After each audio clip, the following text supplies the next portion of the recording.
Friends, welcome to my YouTube channel. तो हम international business के यूनिट नंबर 5 पर है। इससे पहले मैं यूनिट नंबर 1, 2, 3 एंड 4 की वीडियोस अपलोड कर चुकी हूँ। तो अगर आपको वो वीडियोस देखनी हो तो प्लीज़ मेरी प्लेलिस्ट को चेक करें। उसकी लिंक मैं डिस्क्रिप्शन बॉक्स में भी डाल दूँगी, और अगर आपको इन नोट्स की PDF चाहिए हो तो वो भी आपको डिस्क्रिप्शन बॉक्स से मिल जाएगी। तो आज हम स्टार्ट करते हैं यूनिट नंबर 5। इसके अंदर हम देखेंगे management of international financial operation, मतलब किस तरह से फाइनेंशियल ऑपरेशन हमारे मैनेज करते हैं इंटरनेशनल बिजनेस के अंदर।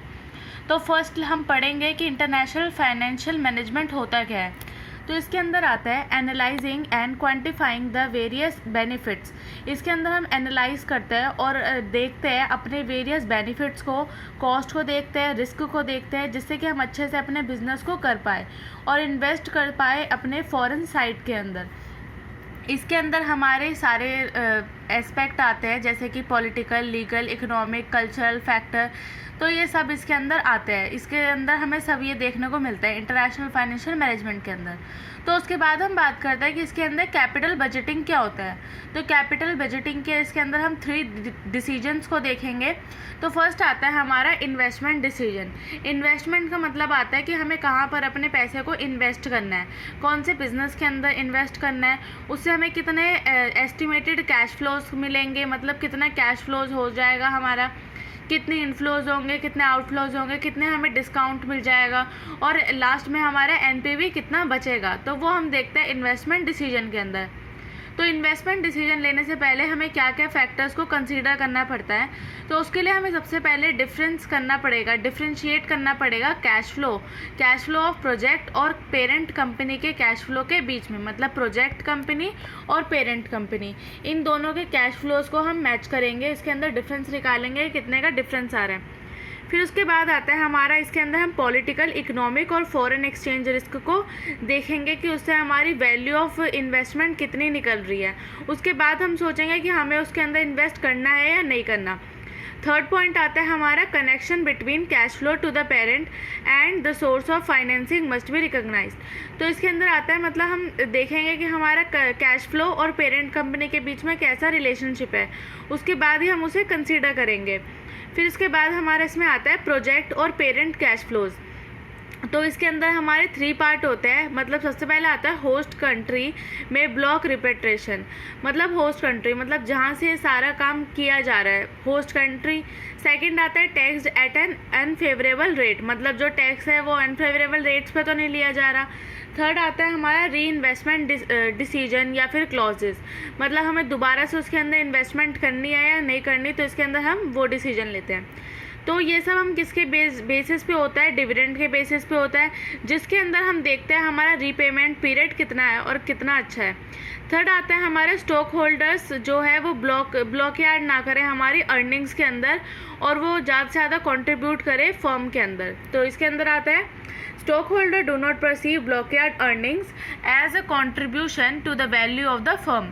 फिर हमारा आएगा in similar line creditor also do not consider this free market economy are changing the scenario. मतलब फ्री मार्केट होता है, फ्री मार्केट इकोनॉमी होगा मतलब किसी कंट्री को किसी भी कंट्री के साथ वो ट्रेड कर सकती है, किसी के ऊपर मतलब दबाव नहीं होगा कि वो इसी कंट्री के साथ अपना ट्रेड करे।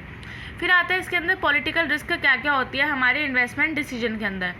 तो पॉलिटिकल रिस्क के अंदर आएगा हमारा it is related to politics and it is related to political forces will cause drastic changes in a country business environment that hurt the profit and other goal of a business enterprise. इसके अंदर हम देखते हैं कि अगर जो भी हमारी पॉलिटिकल डिसीजन या पॉलिटिकल फोर्सेस की वजह से हमारे बिजनेस के अंदर क्या क्या चेंजेस आ रहे हैं, और अगर वो चेंज आ रहे हैं तो वो हमारे प्रॉफिट को हर्ट तो नहीं करेंगे और उससे हमारे गोल मीट हो पाएंगे या नहीं हो पाएंगे। तो ये हम देखते हैं पॉलिटिकल रिस्क के अंदर। तो उसके बाद हमारा आता है इकोनॉमिक रिस्क।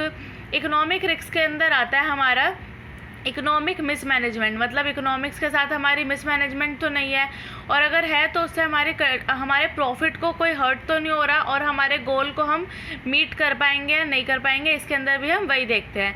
इसके मेजर रीज़न क्या क्या होता है इकोनॉमिक रिस्क के होने की वजह से, या तो हमारी जो मनी सप्लाई होगी वो इन्फ्लेशन में पहुंच जाएगी, या फिर जो हमारी करेंसी की वैल्यू होगी वो बिल्कुल ही गिरती चली जाएगी। इसके बाद हम देखते हैं कि हमारी क्या क्या रिस्क आती है कैपिटल बजटिंग के अंदर। तो इसके अंदर रिस्क के अंदर आता है, इंक्रीज करता है ये डिस्काउंट रेट को, जिससे कि हमारे सिंगल होल्ड रिस्क को देखने को मिलती है। सेकंड आती है रिवाइज करते हैं इसके अंदर हम फ्यूचर कैश फ्लोज को, जिससे कि हमारे प्रोजेक्ट जो होता है वो डाउनवर्ड मूव करने लग जाते हैं। सोर्स ऑफ फाइनेंसिंग हमारी दो तरह की होती है, first one is external and second is internal. External के अंदर हमारा आता है जैसे कि ग्लोबल कैपिटल मार्केट, और सेकंड आता है हमारा होस्ट कंट्री, मतलब जहाँ से वो सारा काम हो रहा है। तो ये था हमारा सोर्स ऑफ फाइनेंसिंग। अब उसके बाद हम देखते हैं फाइनेंसिंग डिसीजन। अब फर्स्ट हमने देखा इन्वेस्टमेंट डिसीजन, अब आता है हमारा फाइनेंसिंग डिसीजन। फाइनेंसिंग का मतलब है मतलब कितना फंड हमें रेज करना है, मतलब कितना फंड हम लेकर आएंगे अपनी कंपनी के अंदर, किस सोर्स का, कौन से सोर्स का उसका यूज़ करेंगे, ग्लोबल कैपिटल मार्केट के अंदर लगाएंगे या फिर किसी और मार्केट के अंदर लगाएंगे। फिर हम देखेंगे सबसे पहले चीप सोर्सेज, मतलब चीप सोर्सेज हमारे पास क्या क्या अवेलेबल है।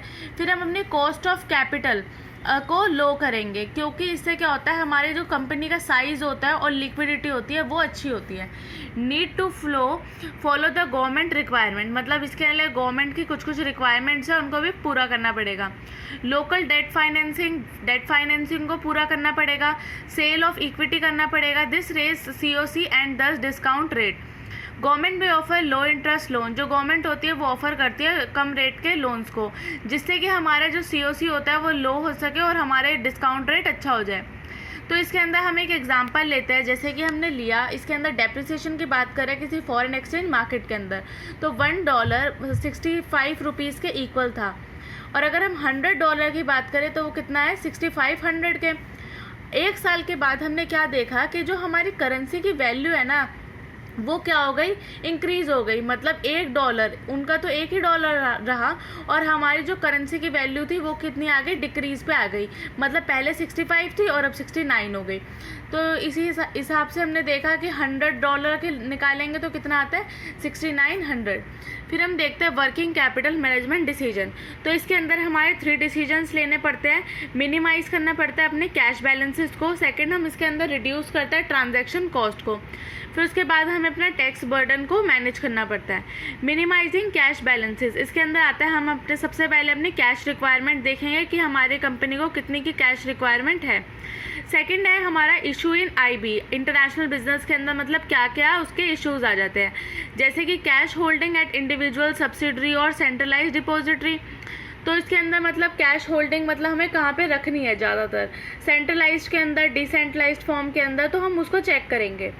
Deposit larger amount in liquid account and interest rate higher, मतलब अगर हम डिपॉजिट कर रहे हैं लिक्विड अकाउंट के अंदर तो उससे जो हमारा इंटरेस्ट रेट होगा वो बहुत ही अच्छा मिलेगा। Located in major financial centre, financial expert, मतलब उसको हम कहाँ लोकेट कर सकते हैं, फाइनेंशियल सेंटर के लिए, और जिससे कि हमारा जो फाइनेंशियल एक्सपर्ट है उनका यूज़ आएगा। फिर उसके बाद आता है can invest in long term assets, इसके अंदर हम लॉन्ग टर्म इन्वेस्टमेंट भी करते हैं।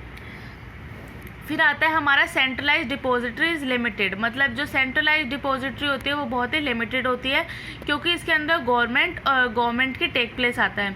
गवर्नमेंट इम्पोज्ड रिस्ट्रिक्शन, मतलब गवर्नमेंट कुछ आइटम्स के ऊपर रिस्ट्रिक्शंस लगा देती है। फिर आता है हमारा transaction cost of moving money, जो हमारी ट्रांजैक्शन कॉस्ट होती है वो भी इसके अंदर कभी कभी कम देखने को मिलती है। General practice, precautionary reserve at central deposit and day to day expenses at subsidiary, मतलब जो हमें अपने रिजर्व्स को रखना होता है वो तो हम सेंट्रलाइज डिपॉजिट के रेट पर रखते हैं और डे टू डे एक्सपेंसेस जितने भी होते हैं वो सब्सिडरी पे। फिर आता है फ्री फ्लो ऑफ रिजर्व होता है across border due to globalisation is giving rise to centralise depository. फिर उसके बाद आता है हमारा reducing transaction cost, transaction cost जो होती है वो कम हो जाती है, क्योंकि जो हमारे ट्रांजैक्शन कॉस्ट है उससे हमारे चेंज होती है कॉस्ट के अंदर, मतलब कॉस्ट एक्सचेंज को मिलता है। Changes can from one currency into another, एक करेंसी से दूसरी के अंदर चेंज आता है। कमीशन फ़ी पे करते हैं हम एक्सचेंज डीलर्स के साथ। बैंक चार्जेस हम ट्रांसफ़र करते हैं अपनी फ़ीस को।